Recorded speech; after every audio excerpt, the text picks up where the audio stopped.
Құрметті әріптестер, сәлеметсіздер ме?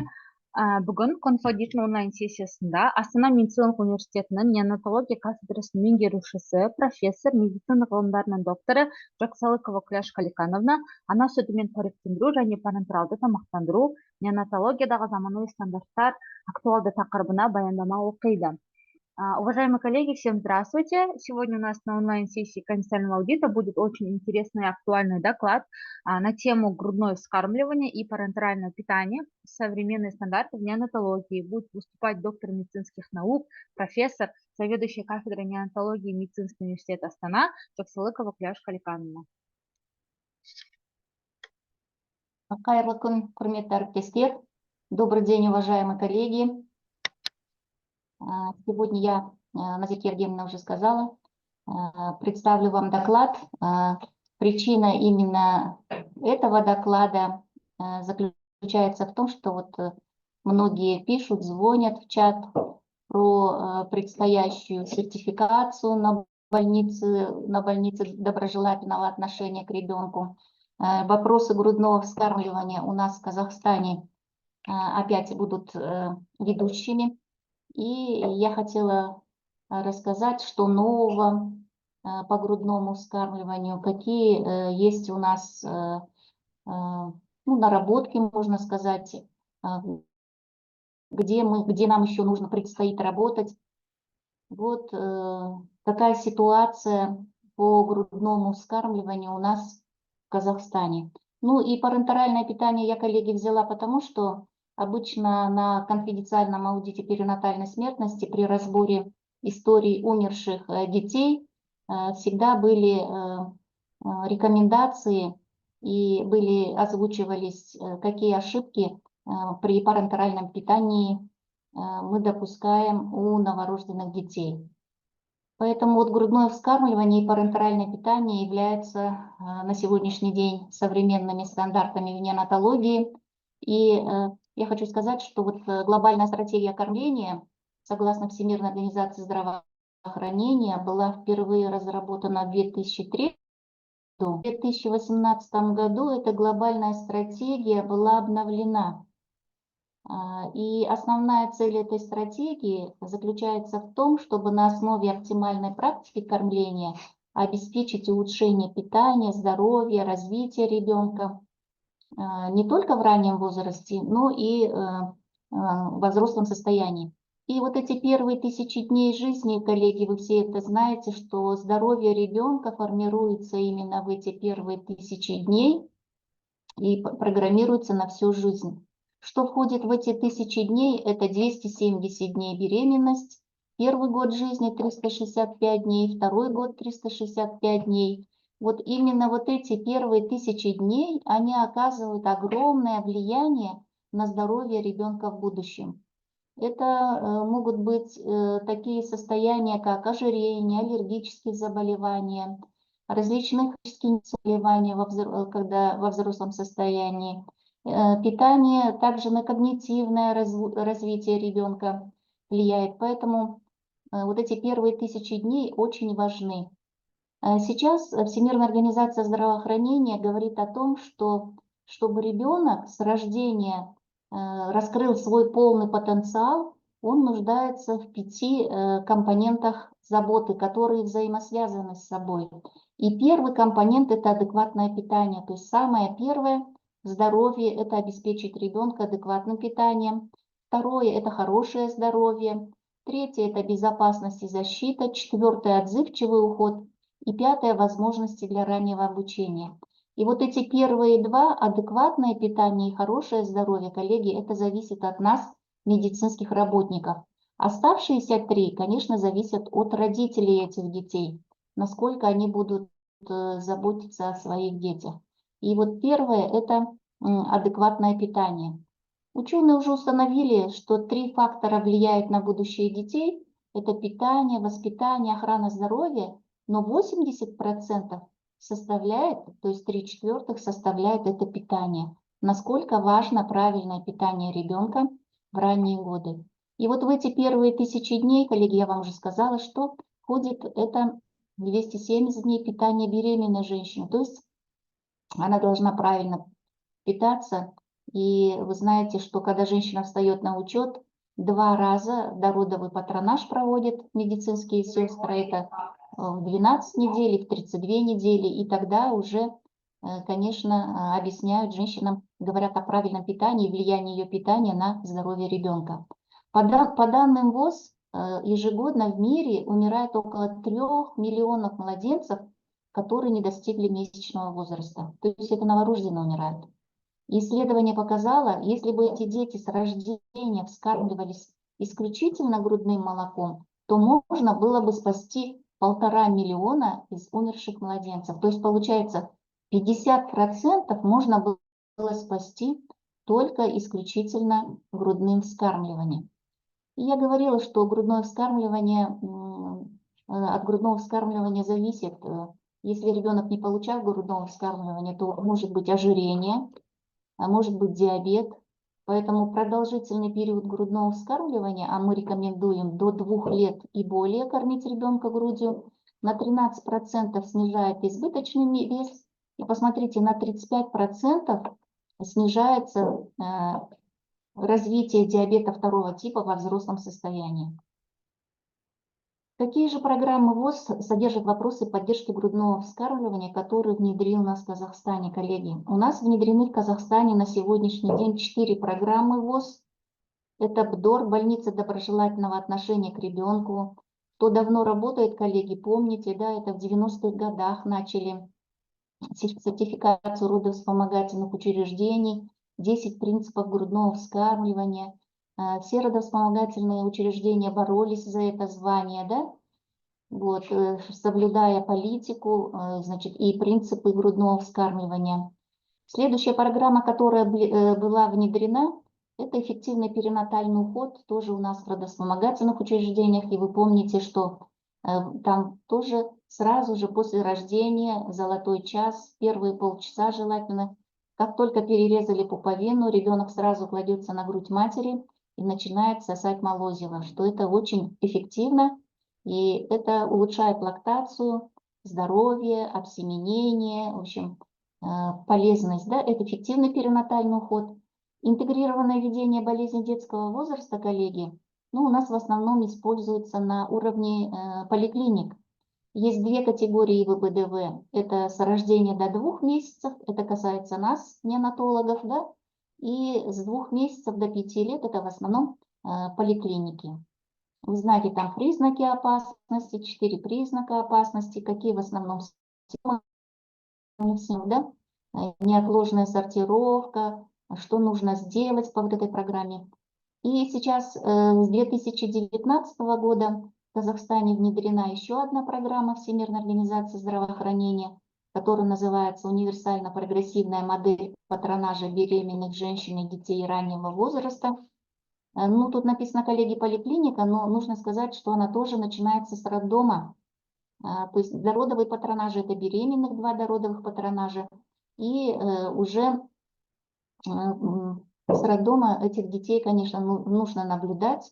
И эти дети тоже должны уже в роддоме получать грудь матери. И какая же у нас ситуация в Казахстане по грудному вскармливанию? В 2016 году было проведено кластерное обследование. Оно было проведено экспертами ЮНИСЕФ.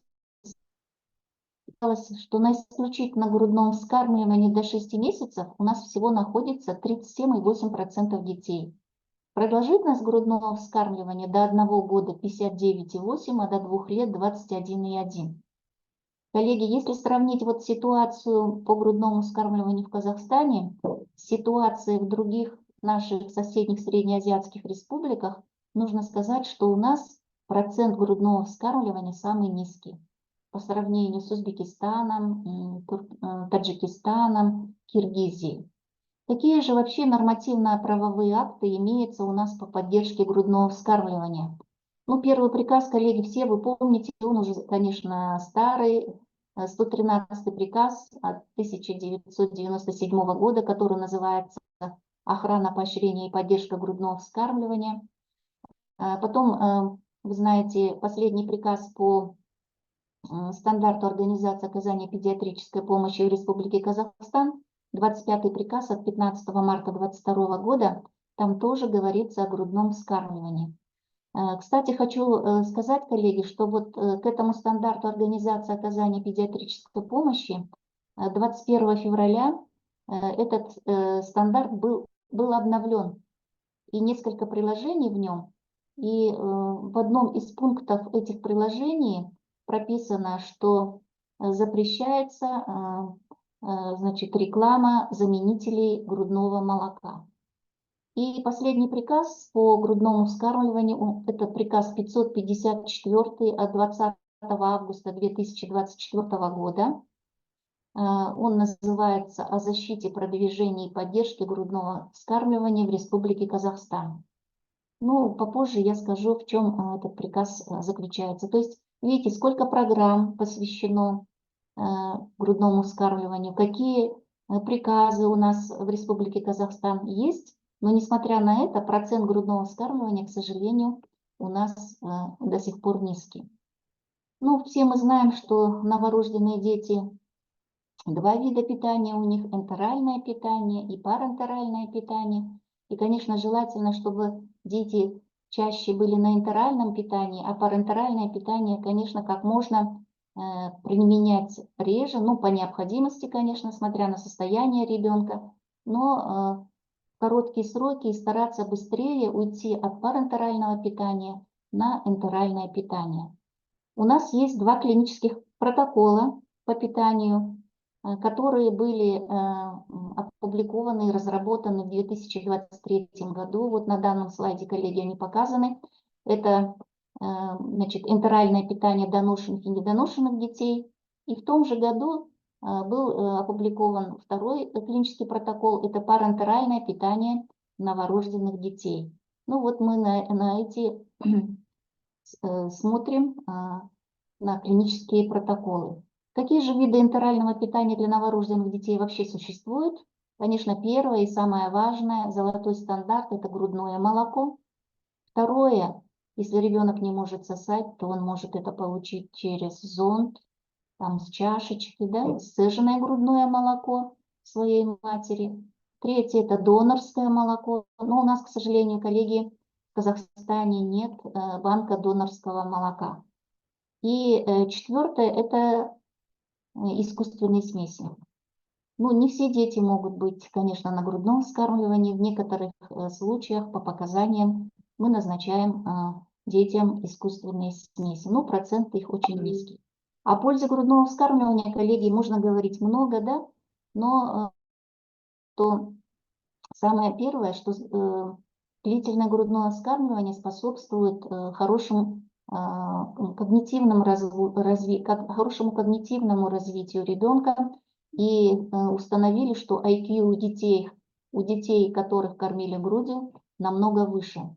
И вот улучшение грудного вскармливания может спасти более 800 тысяч детей в возрасте до 5 лет.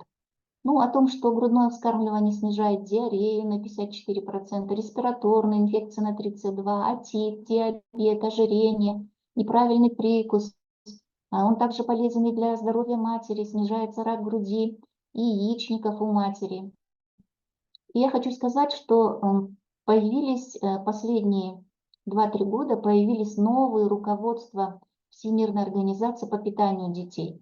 Первое – это рекомендации ВОЗ по уходу за недоношенными младенцами с низкой массой тела при рождении. Вот эту рекомендацию Бекман Канабаевич скидывал в чат журнального клуба. Вот именно как питание недоношенным детям должно проводиться. И есть еще одно руководство ВОЗ по прикорму младенцев и детей младшего возраста от 6 до 23 месяцев. Тут 7 рекомендаций, коллеги, 7 рекомендаций по прикорму. Сейчас последовательность прикорма меняется по новым рекомендациям, то есть пересмотрели, меняется объем, значит, какие продукты можно использовать, какие нельзя. То есть вот эти два новых руководства, это новые руководства по питанию, они основаны на доказательной медицине и вот на новых значит, разработаны на основании статей последних лет, вот начиная с 2018 года. Последнее руководство одной ВОЗ было в 2003 году, а вот по грудному вскармливанию было учебное пособие, которое было принято еще в 1993 году, то есть уже 20 лет прошло, поэтому необходимость есть в новой, значит, в новой информации. Ну, что грудному молоку нет замены, что ни одна смесь не может воспроизвести все компоненты грудного молока, вы это знаете. Если раньше думали, что грудное молоко стерильно, и если в грудном молоке обнаруживали, например, стафилококк, то иногда даже запрещали кормить грудью, на самом деле установили, что грудное молоко, оно не стерильно, оно содержит бактерии. И оказалось, что больше всего бактерий, коллеги, содержит в молозиве, который ребенок получает первые сутки после рождения. В молозиве обнаружили до 700 бактерий. Бактерии, коллеги, нужны. Бактерии нужны для иммунной системы. Вы знаете, что кишечник у нас связан, это как один из органов иммунной системы. То есть влияет на рост кишечной микрофлоры ребенка, способствует, значит, росту бифидобактерий, лактобацилл. И компоненты грудного молока влияют и на созревание не только иммунной системы, но и нервной системы. И в грудном молоке обнаружили белково-липидный комплекс альфа-лактоальбумина и алииновой кислоты, который называется Хамлет. Значит, этот комплекс защищает кормящую женщину от лейкемии и других злокачественных заболеваний. То есть очень полезно для здоровья самой женщины кормящей. И оказалось, что этот комплекс уничтожает 40 типов злокачественных клеток. Стволовые клетки тоже были обнаружены не так давно, где-то 7-8 лет назад. И оказалось, что грудное молоко является передатчиком генома матери во время лактации и эпигенетической регуляции генов ребенка, который получает это молоко. И вот Тамара Курмангалиевна последний год на 2-3 конференциях очень подробно об этом говорила. Конечно, если молоко грудное пастеризуется, ну, конечно, инактивирует иммунологические противоинфекционные факторы, но его питательные и биологические компоненты все равно остаются неизменными. Ну и, конечно, иммунологические свойства грудного молока значит, воспроизвести в какой-либо смеси невозможно. Поэтому, конечно, каждое государство сейчас, значит, здравоохранение каждого государства, каждой стране должно стать грудное вскармливание одним из приоритетов, таким как вакцинация. И вот посчитали ученые, что каждый $1, который вложило государство в продвижение, поддержку и защиту грудного вскармливания, приносит стране $35 за счет здоровья ее населения. Вот какие цифры. И на КАПСе, коллеги, обычно, когда мы обсуждаем, даем рецензию на историю умерших детей, очень часто у нас на КАПСе вообще в основном ведутся разборы недоношенных детей, да? И мы говорим, что питание недоношенного ребенка влияет на развитие мозга, потому что 90% мозга формируется от 24 недель беременности до 2 лет жизни. И это очень важно. И если недоношенный ребенок не получает достаточно питания, то это не только краткосрочные имеет последствия, то есть влияет на выживаемость, созревание ЖКТ, заболевания в периоде новорожденности, да, но и имеет и долгосрочные последствия, такие как когнитивное развитие, кардиоваскулярные заболевания и диабет. Ну и основными принципами нутритивной поддержки, конечно, как можно раньше по возможности нужно начинать энтеральное питание. Они, как правило, рождаются в очень тяжелом состоянии, коллеги, и усилия в основном неонатологов, работающих в реанимации, направлены на респираторную поддержку, гемодинамическую, но никогда не забывайте о нутритивной поддержке, потому что это очень важно. Конечно, питанию недоношенных детей нужно подходить индивидуально в зависимости от гестационного возраста, от массы тела. Вот. Ну, на данном слайде, коллеги, показано, я на нем не буду останавливаться, в каком возрасте, как можно ребенка кормить, то есть уже После 30 недель можно кормить ребенка из чашки, а после более 32 недель уже возможно кормление грудью ребенка. Но мы уже неоднократно говорили, что грудное молоко – это как персонализированная медицина для каждого ребенка. Оно для свой состав. И вот на данном слайде показано, что мы говорили, что состав грудного молока зависит от срока гестации. Если женщина родила в срок, то посмотрите, сколько у нее белка. И если женщина родила раньше срока, то есть уже грудное молоко, мы знаем, что недоношенные дети нуждаются в большем количестве белка, чем доношенные. И вот уже природа сама, то есть молоко у женщины, которая преждевременно родила, в 2 раза содержит больше белка, чем у женщины, которая родила в срок. Влияет еще даже пол ребенка. Мы тоже об этом говорили, что если женщина родила мальчика, тоже у нее в грудном молоке больше белка, чем у женщины, которая родила девочку. И часто задают вопрос, как усилить лактацию, есть ли какие-то препараты. Мы говорим, нет, никаких лекарственных препаратов нет. Нужно часто прикладывать к груди ребенка, об этом вы должны говорить мамам. Ну, есть работы, что усиливает молоко еще метоклопрамид. Он повышает уровень пролактина в сыворотке, но этот препарат обладает побочными действиями, такими как сонливость, экстрапирамидные расстройства. Вот, поэтому его не назначают. Но некоторые травы, которые вот фирмы различные чаи, да, они доказательной базой не обладают.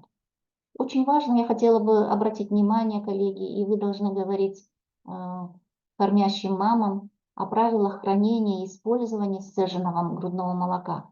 Если мама только сцедила грудное молоко свое, при комнатной температуре оно не может храниться дольше 3 часов, оно портится. Если же в холодильник, но и то не в дверцу холодильника ставить это молоко, до суток при температуре от 2 до 4 и до 48 часов при температуре 4-5. Если, смотрите, даже морозильная камера вертикальная с отдельными дверцами, там молоко можно заморозить, сцеженное грудное молоко можно заморозить до 3-4 месяцев. А если морозильная камера с глубоким замораживанием до -19, тогда замороженное молоко можно хранить в этой камере до 6 месяцев. Разогревание тоже очень важно, правильно разогревать.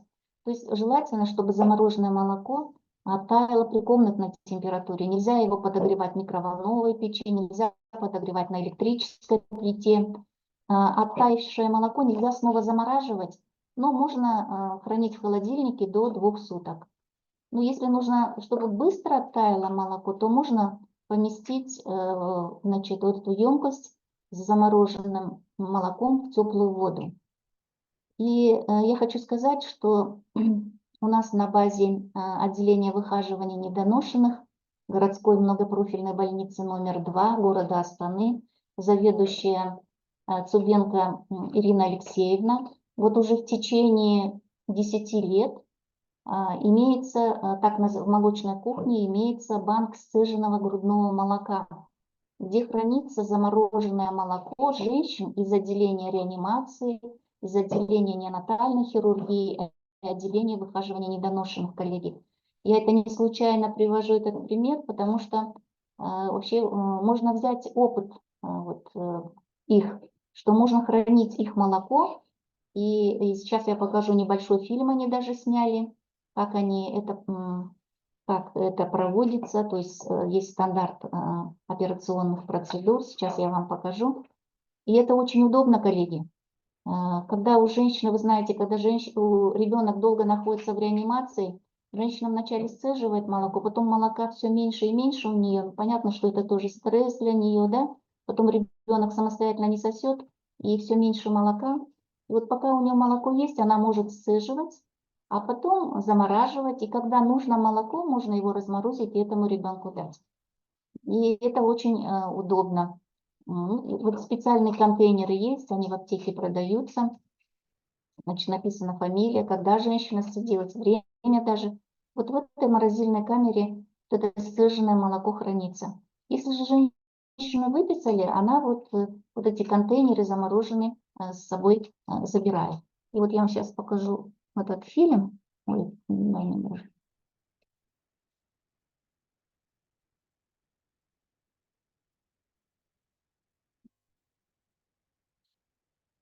Женщина обычно отсасывает этими грудоотсосами. Конечно, его тоже нужно хорошо помыть, простерилизовать.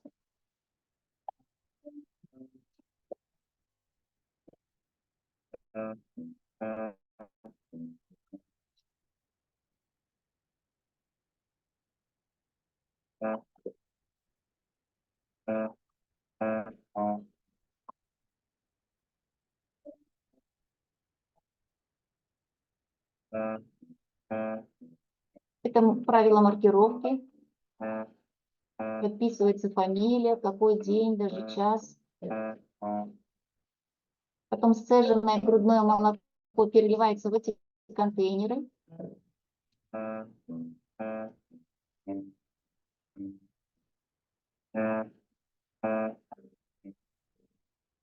Передаются молочнику, молочной сестре. Она это фиксирует в журнале.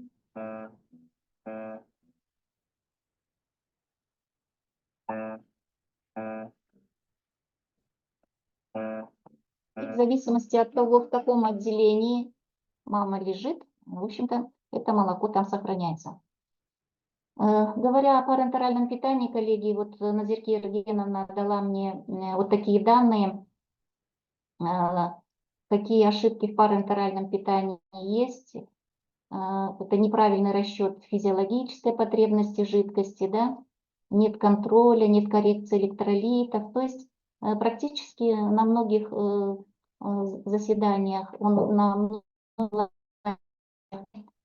практически одни и те же ошибки слышим. Поэтому, конечно, парентеральное, при невозможности энтерального питания, особенно когда ребенок тяжелый, да, проводится парентеральное питание. И в основном это они показан объем желудка у ребенка, средний объем желудка у ребенка в зависимости от гестационного возраста и массы тела при рождении. Если в 24 недели где-то 2-3 мл, то посмотрите, к 36 неделям до 25-30 мл – это желудок недоношенного ребенка. И мы неоднократно на заседаниях КАПС говорили, что энергетические потребности недоношенных детей больше, чем у доношенных детей.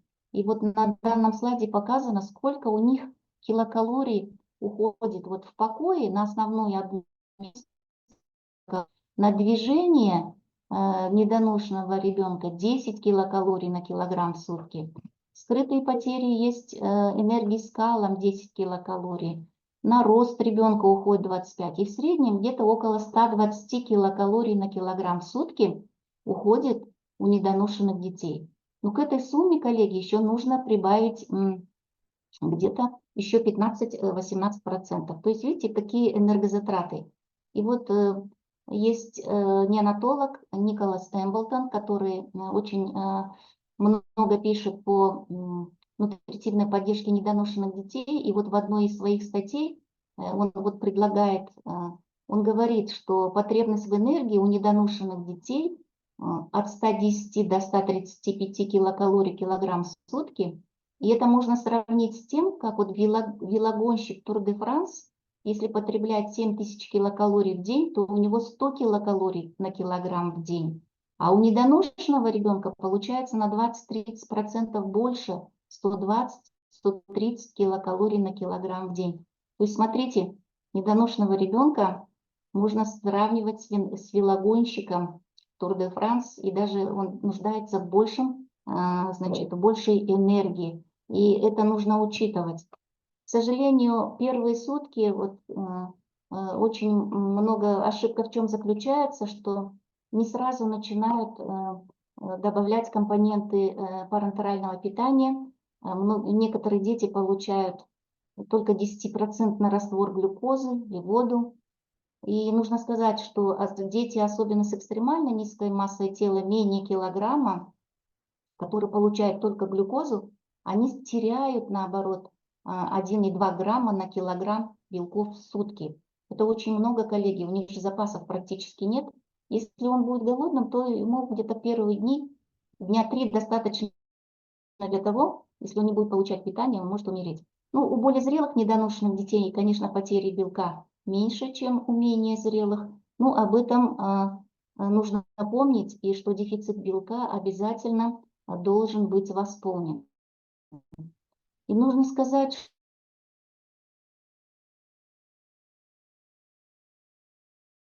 потому что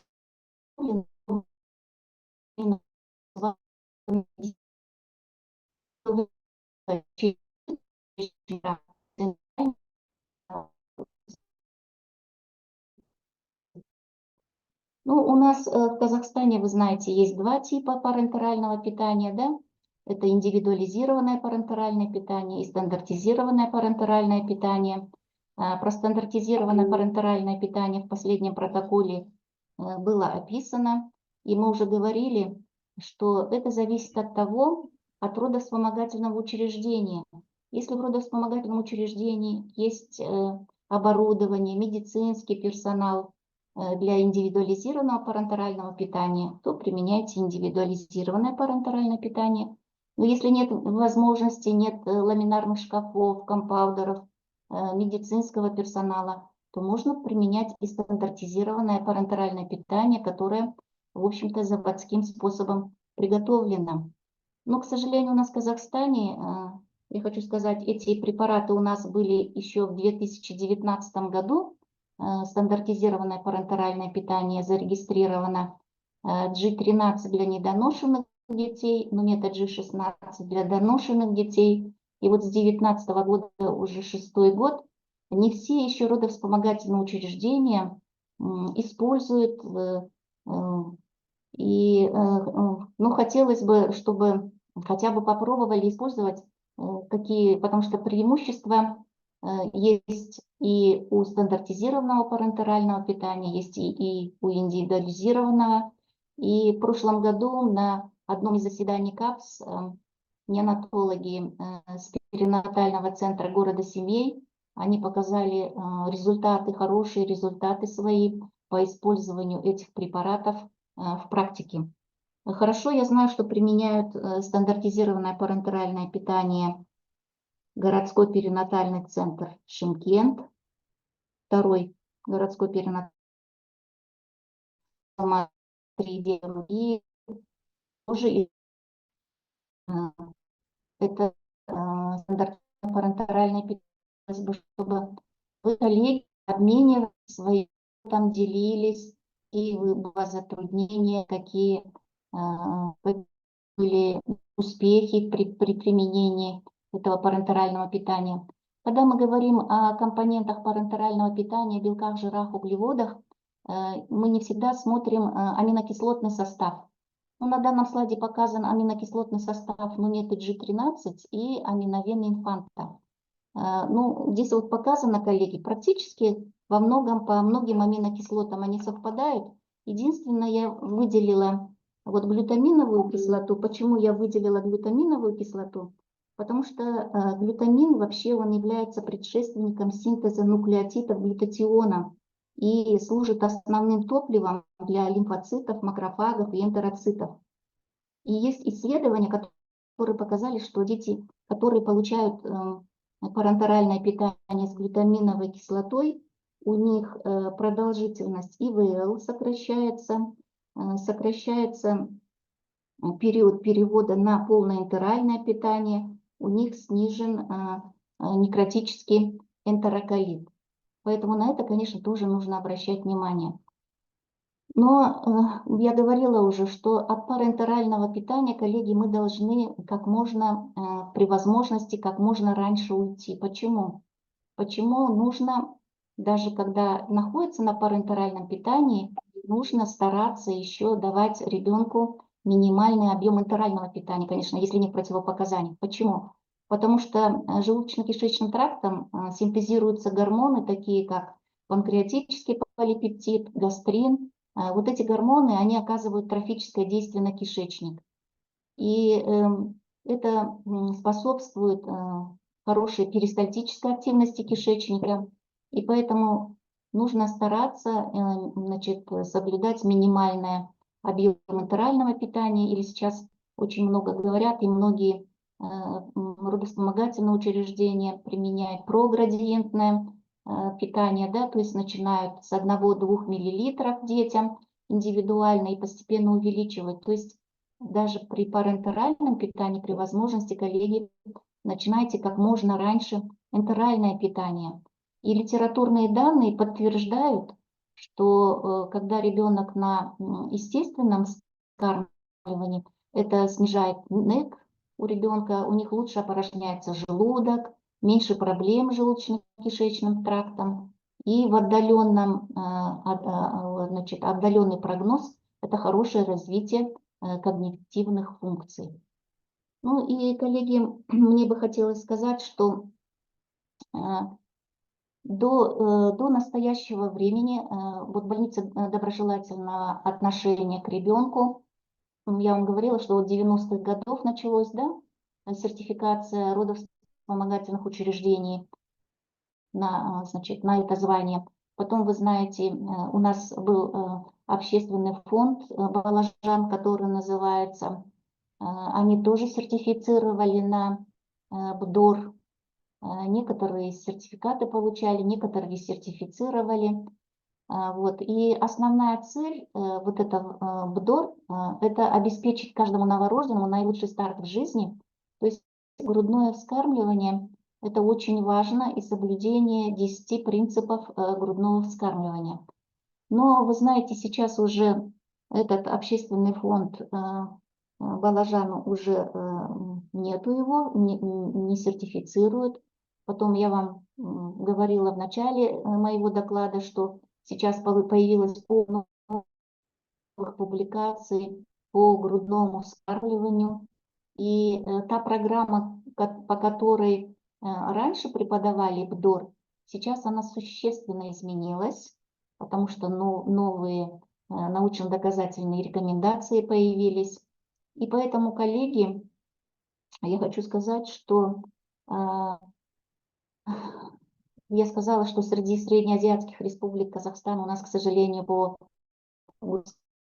на одном из последних наших обратилась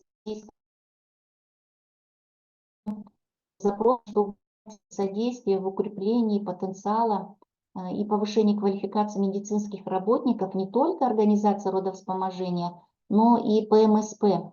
То есть возобновить сертификацию родовспомогательных учреждений плюс еще и поликлиник. Почему еще, коллеги, поликлиник? Ну, сейчас у нас в родильных домах долго дети не лежат, если они здоровые. На 2-3 сутки выписываются. И в основном грудное вскармливание, вы знаете, начинается на уровне поликлиники.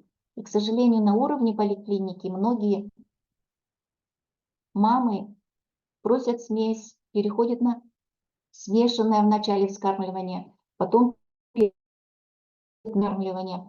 Поэтому вот опять вопросы грудного вскармливания и принципов грудного вскармливания поднимаются. И вот на основании запроса Министерства здравоохранения, значит, сотрудники нашей кафедры написали проект по БДОР сокращенно. И этот проект, коллеги, в течение 6 месяцев у нас велась переписка с Евразийским фондом стабилизации и развития. И вот недавно, наконец-то, Евразийского фонда стабилизации одобрил этот проект. И я надеюсь, что до конца апреля все документы будут подписаны. Значит, и этот проект Евразийский фонд стабилизации передаст нашей Всемирной организации здравоохранения в Казахстане. И начнется сертификация как родильных домов, так и звание больницы доброжелательного отношения. Этот проект планирует 3 этапа проведения. Первый этап будет заключаться в том, что Министерство здравоохранения издаст приказ об обязательной сертификации родовспомогательных учреждений и ПМСП на присвоение звания БДОР. То есть каждое родовспомогательное учреждение, хоть первого, хоть второго, хоть третьего уровня, да, любая поликлиника, каждая поликлиника будет сертифицирована на звание БДОР. Это будет приказ об обязательной сертификации. Первым этапом будет, значит, создана национальная рабочая группа, которая будет состоять из 7 человек. Вторым этапом будут проведены обучающие семинары, значит, национальной рабочей группой. Она будет выезжать, у нас в Казахстане где-то 20 основных регионов, 20 регионов по 2-3 человека, и будет обучать на местах неонатологов с родовспомогательных учреждений, также ответственных за грудное или еще вот с поликлиники, это будут координаторов по грудному вскармливанию, будут обучать именно вот по грудному вскармливанию. Уже подготовлено новое учебное пособие и обновленная программа по грудному вскармливанию. То есть вот эта национальная рабочая группа, она подготовит в регионах региональных тренеров по грудному вскармливанию. А региональные тренера уже будут готовить всех медицинских работников, которые работают, ну, в частности, если роддом, это врачи, детские медсестры, акушерки, да, если это поликлиника, это будут, значит, врачи общей практики, медсестры, патронажные медсестры, их будут обучать. То есть вот таким каскадным методом будут обучать. Это второй этап. Планируется, что будет обучено где-то около 400 тренеров по грудному вскармливанию в 20 регионах Казахстана.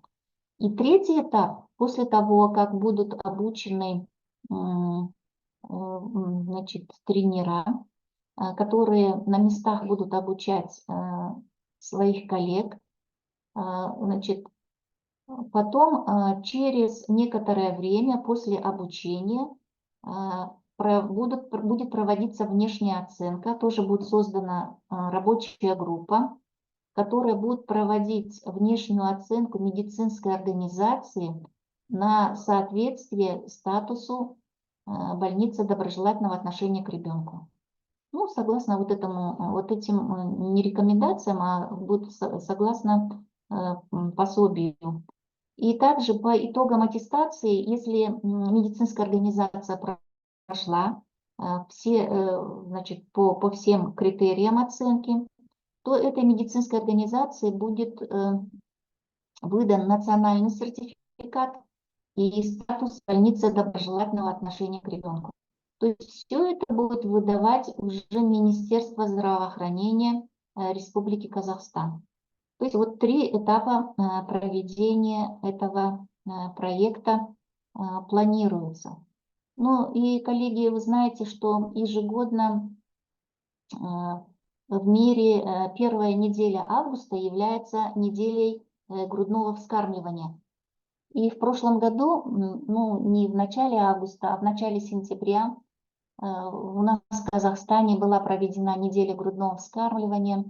Значит, на многих LED-экранах в крупных городах, в торговых центрах, значит, были инфографика на 2 языках о пользе грудного вскармливания. Ну, на данном слайде показана, значит, инфографика. Это грудное вскармливание обеспечивает здоровье ребенка в будущем. И я хочу сказать, что флешмобы были. И показать один флешмоб, который резиденты нашей кафедры, в общем-то, сейчас, резиденты нашей кафедры сделали флешмоб. Ну, несколько минут послушайте. Флешмоб в честь поддержки Всемирной недели грудного вскармливания.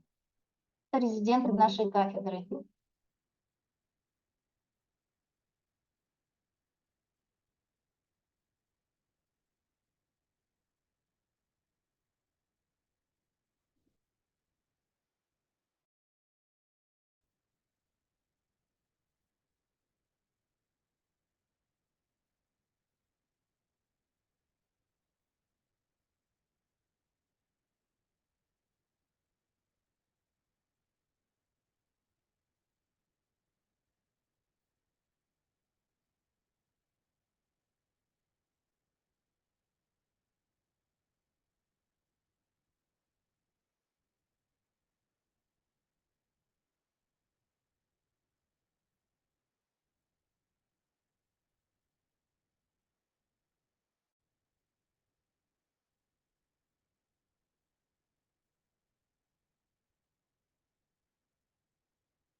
такой короткий флешмоб, коллеги. Вот этот флешмоб был на экранах Хан Шатыра, в течение недели показывали, и на экранах торгового дома Кирюин. Ну, коллеги, это основное, что я хотела сказать. Единственное, я забыла, хочу вам напомнить, что сейчас уже начинаются заявки на парентеральное питание, в частности на Нумету. Поэтому кто работал или еще не работал, но хочет попробовать, пожалуйста, можете написать заявку на этот стандартизированный препарат парентерального питания. Коллеги, конечно, за 1 час все не расскажешь, но основное я попыталась вам рассказать и про то, что ожидается сертификация, потому что многие коллеги спрашивают, звонят. То есть впереди, коллеги, у нас большая работа, и я думаю, что если наши родовспомогательные учреждения и поликлиники будут сертифицированы на больнице доброжелательного отношения, то это тоже снизит показатель неонатальной смертности. Потому что уже я говорила, что $1 вложенный государством обратно вернется $36. То есть тут, коллеги, никакого оборудования, никакого этого не надо, просто правильно и вовремя, исключительно грудное вскармливание. Это и как можно быстрее начинать энтеральное кормление у недоношенных детей. Я думаю, что показатель неонатальной смертности мы сможем тоже вот этим грудным вскармливанием уменьшить. Коллеги, благодарю всех за внимание. Пожалуйста, если есть какие-то вопросы, можете задать. Клешка Александровна, спасибо вам большое за ваш очень содержательный доклад. Спасибо большое. В чате разрешите прочитать вопрос? Да, пожалуйста. Здравствуйте. Можно получить информацию о банке грудного молока, положение, приказы и так далее? А банки сцеженного грудного молока вы имеете в виду? Да, я думаю, да, потому что этот вопрос был задан, когда вы рассказывали про банк. Ну я вот, да, привела пример, что у нас в отделении выхаживания недоношенных, да, есть СОП, разработан СОП по банку сцеженного грудного молока. Мы можем в чате поделиться. Я попрошу Ирину Алексеевну, я не знаю, сейчас она присутствует или нет на этой онлайн-сессии. Мы поделимся. Все, что есть по банку сцеженного грудного молока.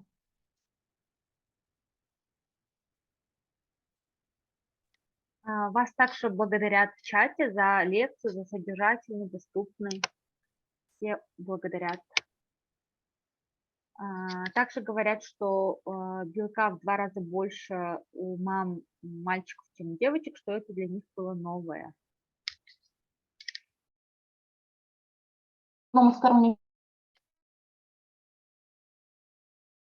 Да? Но я думаю, что когда вот начнется обучение, об этом все коллеги узнают.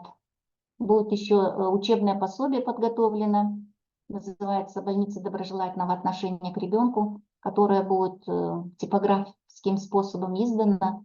В проекте это предусмотрено, и коллеги смогут вот эту информацию всю получить новую. Очень много чего нового по грудному вскармливанию. Есть вопросы, коллеги?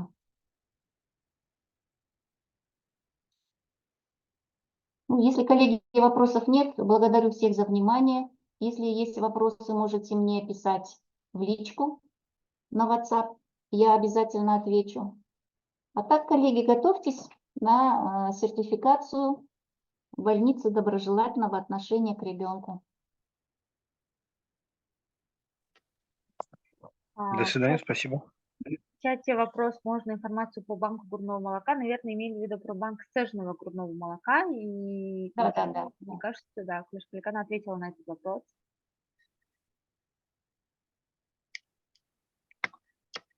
Спасибо вам еще раз, Клешка Александровна. Спасибо всем, что присутствовали. Если больше вопросов нет, я думаю, можем заканчивать эту онлайн-сессию. Хорошо, до свидания, коллеги. До следующего четверга. Всем до свидания. Спасибо.